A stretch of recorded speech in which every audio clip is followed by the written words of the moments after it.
Hello students, मैं Venkatesh sir आप सभी का स्वागत करता हूं आइडियल टेक्निकल क्लासेस की यूट्यूब चैनल पर। स्टूडेंट्स, मैं आप सभी को बताया था कि एवीएनएल जो आर्मर्ड व्हीकल निगम लिमिटेड के द्वारा वैकेंसीज प्रोसेसिंग चालू हो चुकी है और इसका यह एग्जाम्पल है।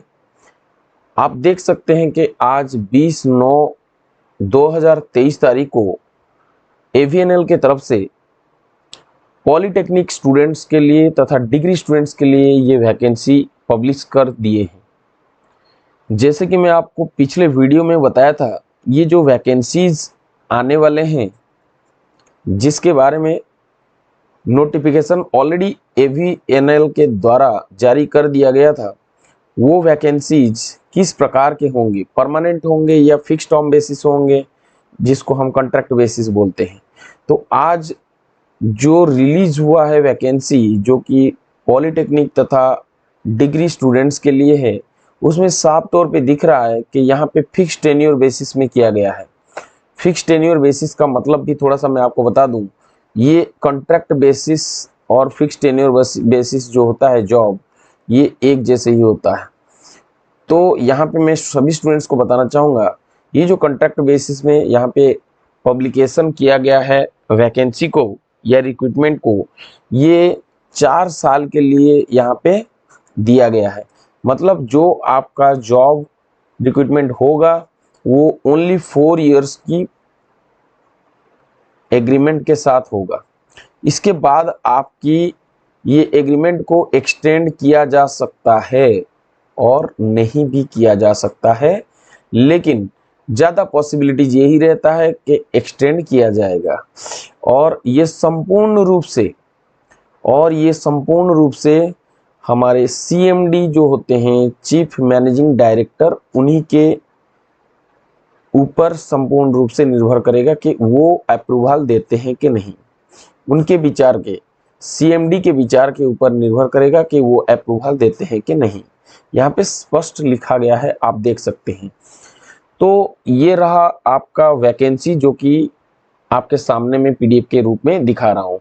तो चलिए मैं इसके डिटेल्स के बारे में थोड़ा सा बता देता हूँ। इसमें क्या एज रिलैक्सेशन रहेगा, कितने से कितने तक सैलरी की जो स्लैब रखा गया है, कितने से कितने तक रखा गया है, तथा इसमें किस प्रकार की अलाउंसेस रहेगा, क्या कैंटीन फैसिलिटीज जो स्टूडेंट्स इसमें रिक्रूटमेंट लेंगे, जो स्टूडेंट्स को रिक्रूटमेंट दिया जाएगा उनके लिए कैंटीन फैसिलिटी रहेगा, क्या मेडिकल फैसिलिटीज़ रहेगा, तथा दूसरा जो फैसिलिटीज़ परमानेंट एम्प्लॉयज़ को मिलता है वो फैसिलिटीज़ रहेगा। तो ये सभी के ऊपर थोड़ा सा मैं आपको बता देता हूँ, तो बढ़िया से सुन लीजिए। सभी स्टूडेंट्स को मैं पहले बताना चाहता हूँ कि ये जो वैकेंसीज 20 तारीख को निकला हुआ है, मतलब 20 सितंबर को जो निकला हुआ है, इसमें सभी चीज़ों को स्पष्ट लिखा गया है कि जो एज की फैक्टर है वो age not less than 18 years, 18 साल से कम उम्र नहीं होनी चाहिए, तथा मैक्सिमम जो ईयर दिया गया है वो not be more than 55 years with all relaxation. Relaxation के बाद 55 ईयर से ऊपर नहीं होनी चाहिए, यहाँ पे लिखा गया है। इसके साथ साथ आपको बताया गया है कि आपका जो सैलरी रहेगा वो आपके पोस्ट के ऊपर डिपेंड करेगा। आप अगर जूनियर मैनेजर पोस्ट भर रहे हैं तो आपका बेसिक सैलरी 30,000 रहेगा। अगर डिप्लोमा टेक्नीशियन भर रहे हैं, सभी देखिए यहाँ पे कॉन्ट्रैक्ट कॉन्ट्रैक्ट कॉन्ट्रैक्ट लिखा गया है, ठीक है। तो डिप्लोमा टेक्नीशियन अगर आप भर रहे हैं तो आपका 23,000 बेसिक रहेगा।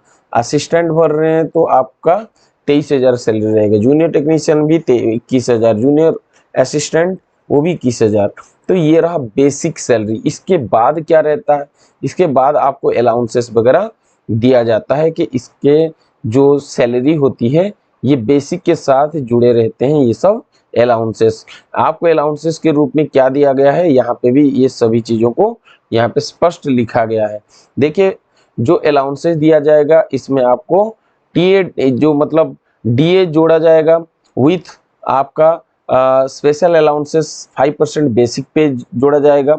उसके बाद एनुअल इंक्रीमेंट के तौर पे 3% हमेशा बेसिक के साथ जुड़ते हुए आगे बढ़ेगा। तो ठीक है, तो ये रहा आपका क्या बेसिक पे के साथ आपका सैलरी के बारे में डिटेल। इसके बाद आपको अदर अलाउंसेस भी मिलेगा, जैसे कि यहाँ पे लिखा गया है all students will be eligible for unit industrial canteen facility. जो कैंटीन कार्ड आपको परमानेंट एम्प्लॉय को दिया जाता है वही कैंटीन फैसिलिटी आपको भी प्रोवाइड किया जाएगा, इसमें कोई संदेह नहीं है, यहाँ पे लिखा गया है। तो लगभग सभी जो अलाउंसेस हैं वो सभी आपके ऊपर भी इम्प्लीमेंट होंगे और आप सभी को जो पेमेंट मिलेगा इसी बेसिक के अनुसार मिलेगा। और यहाँ पे टर्मिनेशन की जो कंडीशंस हैं, जो एग्रीमेंट हैं, वो भी यहाँ पे स्पष्ट लिखा गया है कि अगर आपके द्वारा किसी भी प्रकार की मिसबिहेवियर पाया जाता है या प्री सैंक्शनड लीव के बिना अगर आप घर चले जाते हैं या फिर कहीं छुट्टी ले लेते हैं तो आपको ये मान के चलिए कि सस्पेंड एक टर्मिनेशन वो कर सकते हैं। अगर आप लगातार इसी प्रकार 15 दिन तक छुट्टी ले लिए बिना बताए तो आपको सस्पेंड भी किया जा सकता है। इसके साथ साथ आपको मेडिकल फिटनेस भी, सभी प्रकार के मेडिकल फिटनेस भी मिलेगा जो कि परमानेंट एम्प्लॉई को जैसे मिलता है। तो यहाँ पे लिखा गया है, आप देख सकते हैं, गवर्नमेंट हॉस्पिटल तथा CGHS recognised hospital will be deemed to have been authorised by the company for the purpose. तो यहाँ पे इसका मतलब है कि आपको वो मेडिकल फैसिलिटी पूरा मिलेगा जो परमानेंट एम्प्लॉइज को मिलता आ रहा है। ठीक है, तो इसी प्रकार यहाँ पे आवर्स ऑफ वर्क लिखा गया है कि कितने घंटे का काम आपको करना होगा।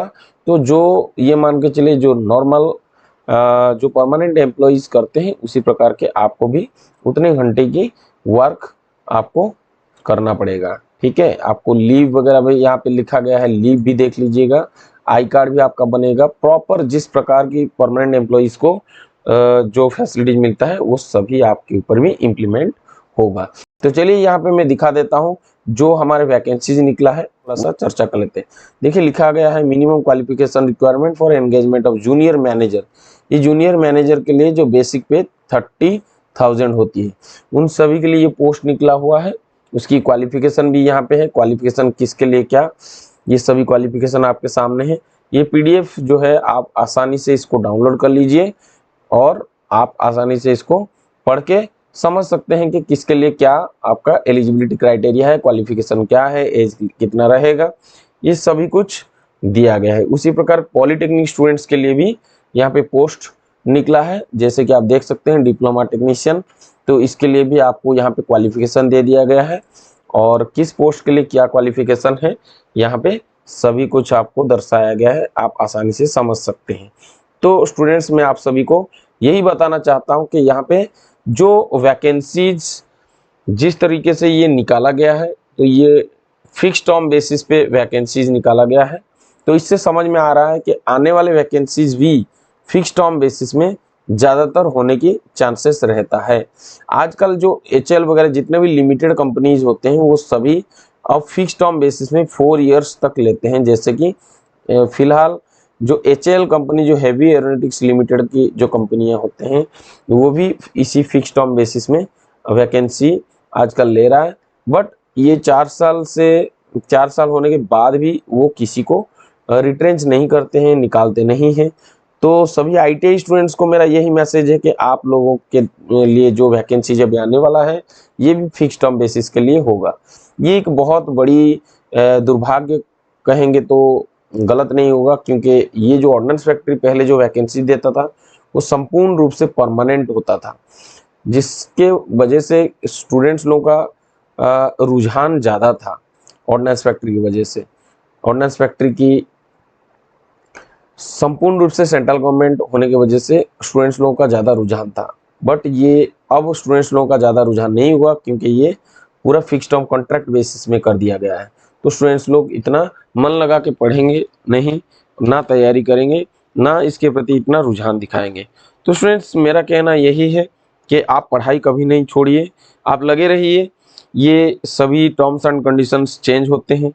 आज ऑर्डिनेंस फैक्ट्री की वैकेंसीज अभी फिक्स टर्म में आ रहा है, हो सकता है इसको कहीं आप अगर अच्छे से पढ़ेंगे तो रेलवे में भी जॉब मिल सकता है, DRDO में भी मिल सकता है, इसरो में, बार्क में, कई सारे अपॉर्चुनिटीज़ आपके लिए आएगा। तो पढ़ाई अगर आप जारी रखेंगे तो आपके लिए नौकरी की कमी नहीं होगा। ओके, थैंक्स टू ऑल, जय हिंद।